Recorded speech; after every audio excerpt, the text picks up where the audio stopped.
অন্তর্বর্তীকালীন সরকারের প্রধান ডক্টর ইউনূস এবং আমরা ছাত্ররা, অন্যান্য আমাদের যুগপৎ আন্দোলনের নেতারা সকলে মিলে কিন্তু আমরা একমত, আওয়ামী লীগকে সাথ দিব না। কেন? কারণ এই দেশের সম্পদের ৭৫% তারা নিয়ে চলে গেছে।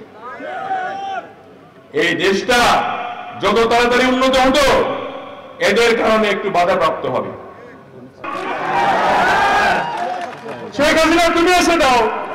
তুমি তো ওনাকে দেখতে ভয় করে বলছো, এখন তুমি এসে দাও। তুমি কত বড় বাপের পেটে আসো, বাংলাদেশে আসো। আমার মনে হয় ঢাকাও লাগবে না, বক্সিগঞ্জের লোকে তাকে হত্যা করা যেত।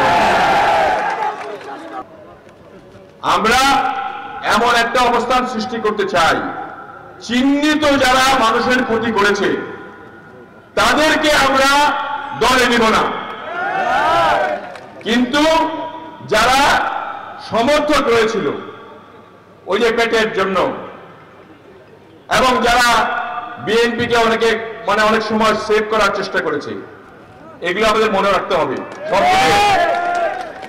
সব মিলিয়ে মনে রেখে আমাদের কাজ করতে হবে। এটা আমাদের জায়গা, এটা বক্সিগঞ্জ, এটা দেওয়ানগঞ্জ। এই জায়গার মানুষের দায়ভার আল্লাহ তাআলা যদি আমার উপরে দেয়, সকলের উপরে সমতা বজায় থাকবে ইনশাআল্লাহ।